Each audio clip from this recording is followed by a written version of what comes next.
Hi, I'm Rowan Harris, and welcome to my increasingly unimportant introductions to our series of Let's Plays for TownCraft. In case you don't know, in this series, TownCraft's lead designer will take you through different stages of the game on various different maps. So without further ado, here is part 2 of my wrong show. Here is Lee, the man who needs an introduction, apparently. Hello and welcome to another Let's Play for TownCraft. I am Lee Harris, TownCraft's main designer, and this is a town I've been working on in the first challenge map called Swamp Thing. I made this map so it was kind of a whole bunch of little islands and things like that. I actually just made it because Rowan, the guy who came up with the whole concept for TownCraft and lead programmer and also brother of mine, figured out that if we just added a mechanic for dragging and dropping wooden planks, we could get these cool little bridges happening. Turned out to be a really easy thing to implement, and it made a lot of sense gameplay-wise because it allowed you to customize the terrain to some extent, so we added it. So this has allowed me here to bridge over this gap to where I've placed a quarry. Quarries have to be placed on sand, and they allow you to get an unlimited amount of it by just wandering up and using it when you've got buckets.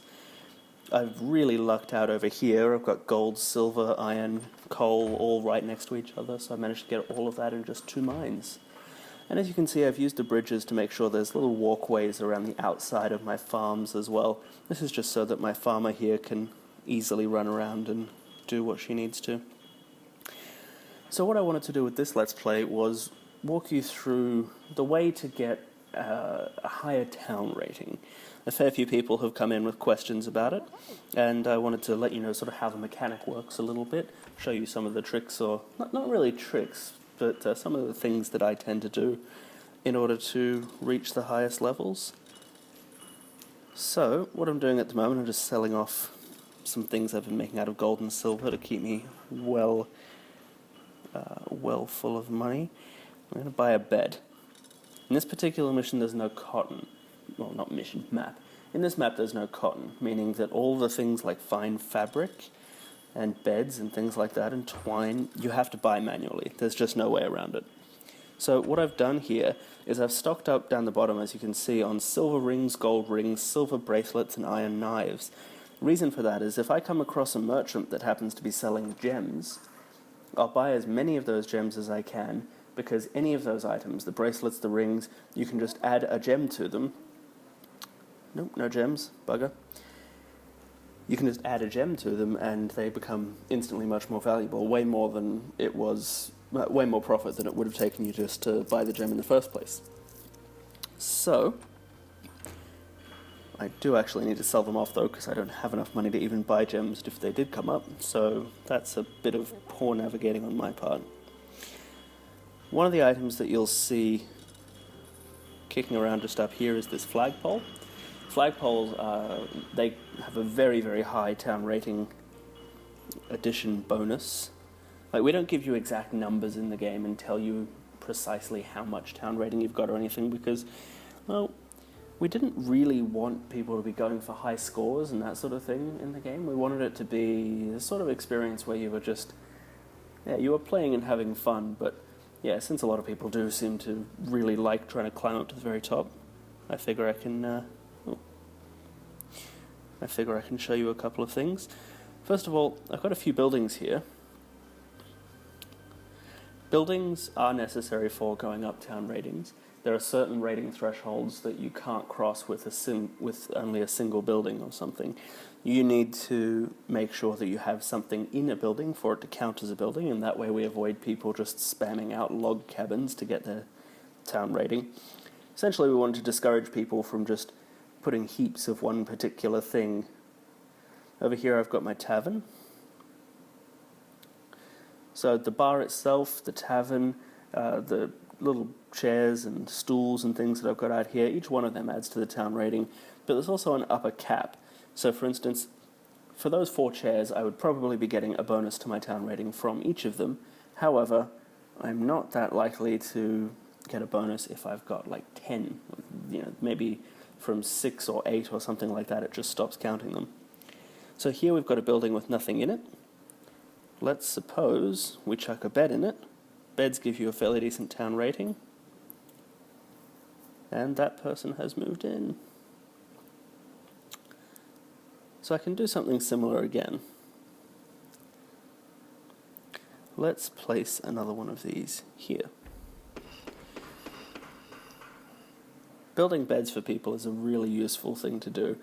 It stalls your town rating somewhat when you've got shacks around. They were designed to be... I actually think they look kind of appealing in an odd and cute sort of way, but they are still designed to look appropriately shoddy. They do reduce your town value somewhat. So if you provide adequate housing for all your workers, then your town rating will stay nice and high. Because apparently I am some kind of fearsome communist at the end of the day. Come back. 20 cooked fish. No. I'm not going to take that because even though that would not be that difficult a task, it would be monumentally boring for you viewers at home, so I'm not going to do that. What I am going to do, however, is show you how to make one of these flags, because they really do increase your town value by a fair bit. Okay, well I already had some dye cooking, but chuck some berries and some water into an iron stove to cook dyes. Now again, in this map there's no cotton, so you would have to have bought your fabric from a passerby. Fine fabric mixed with dye, do them in batches of 8. Got some more dye waiting for me when I'm ready. Oh, don't have enough, okay. So that will give me the dyed, the fine fabric that I need. However, these things need the pole as well, so let's just go take a look and see what we've got in the iron department. 7 iron long poles, that should do the trick, but just in case. I will quickly make a couple more long poles. Ooh, I'm out of coal. Not anymore.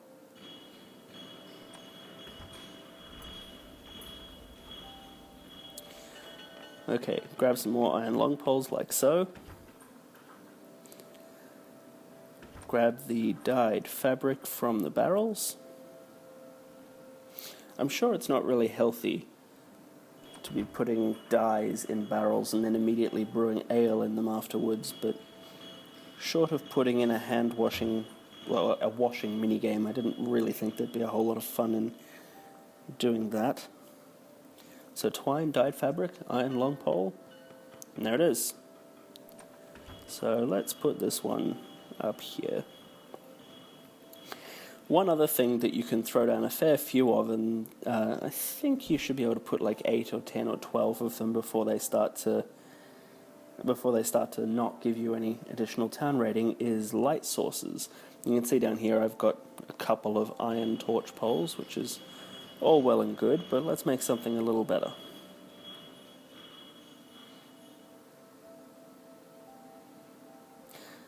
I remember this was my favourite map after I built it, just because I loved the idea of having to really work around where the water was and not be able to put farms everywhere. It was the first time I actually realised you could do something like that with the game. Up until then, when I was working on the more story-driven first 3 maps of the game, I was mostly doing forests with a few lakes and things like that. It didn't occur to me that having water, I just needed to change a few bits and pieces of the way the maps were done, and I could do something like this sprawling swamp network. Anyway, I quite like it. Right, and I've forgotten what I was doing. That's the nature of segues, I suppose. Yes, I got sand. Sand, which I will turn into a bunch of glass. And let's see, how am I doing for wax?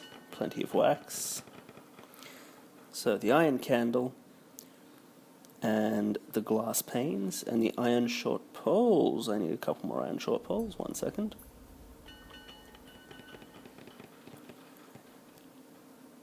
Iron short poles, glass pane, candle. Lanterns. 4 of them. Now I could use those to build mines. Mines increase your town rating a fair bit, but iron lampposts are the best possible form of light source in the game, as evidenced by how much light they provide, but also just in terms of town rating. So I'll throw a few of these around. Let's see if we can't get this thing up to village. Nice. I'm quite happy with this town, but it's not making a great deal of money, which is kind of my fault, I guess. I should work on that. I'll build a shop or something. People like shops, don't they? There it is, town rating set to village. Chuck another one there. And one more up here for fun. Okay, now next up is windows. Windows are, in the same way that having the stone structures like this one here is better than having these little wooden ones, which is better than having these log cabins. Which reminds me, how am I doing for stone? I'll just turn it all into smaller stone. And let's build a couple more houses out of stone. That will undoubtedly increase things. So, what have I done? Iron short poles. Should probably actually make the glass first. That does tend to be a thing, doesn't it?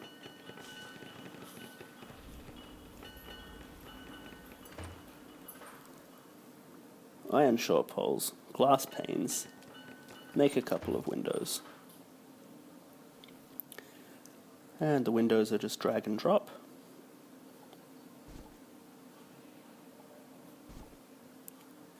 That's always good. And where's another spot where I can put something here? You'll be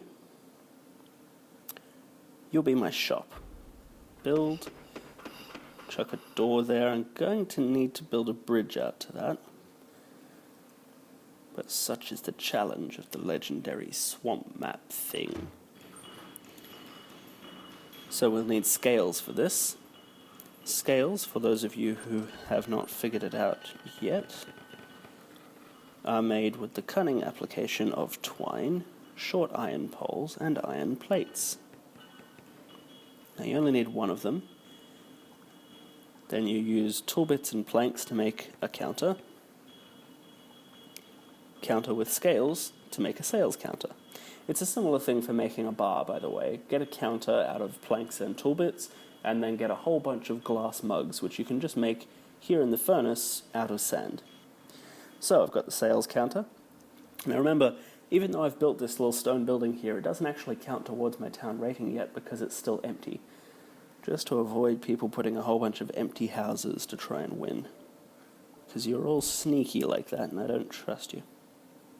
I'm kidding, you're not that bad. Or maybe you are. I'll get back to you. So, I'm low on planks.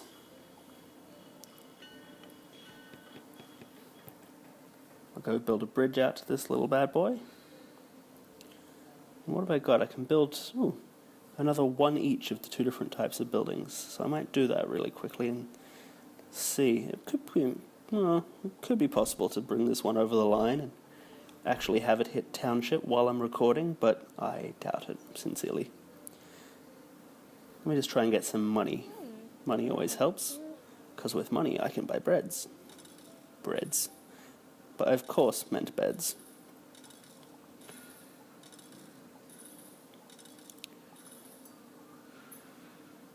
Dang. Oh well, I have a bed. It's not a bad start.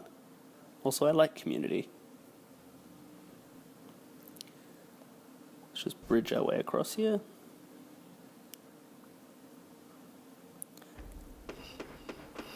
I can see that I have managed to get rid of some of my wood to the extent that I'm not going to be able to build that other house.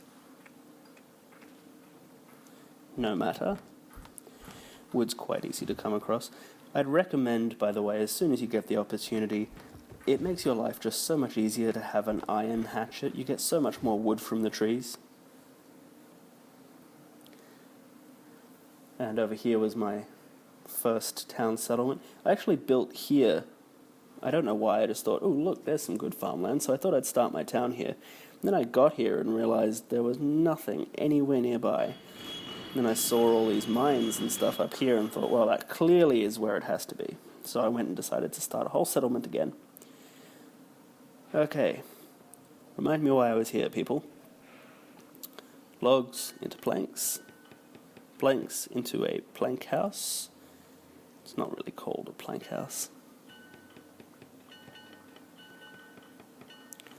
Make a door. Plank house. And I'll just put something in there. I don't even care what. Just so it counts as another building. This can be my stone oven building. Ta-da! Alright, so I'm going to leave it at that. It doesn't look like I've managed to make it all the way to the top rating, but then again, in order to do that, you really do need to have a whole bunch of absolutely everything. So I guess those are a few points on how the town rating system works, and a gold star is awarded for making it to township on any of the challenge maps, except for the River Wild, which I believe you complete that one simply by doing the story missions. So anyway, thank you very much for watching. I hope you enjoyed TownCraft. Please do keep the feedback coming in. I read absolutely all of it, and we are still updating the game all the time. And the more you guys tell us about what's going on with the game, what you like, what you don't like, the more we can change. Have fun, everybody. Bye.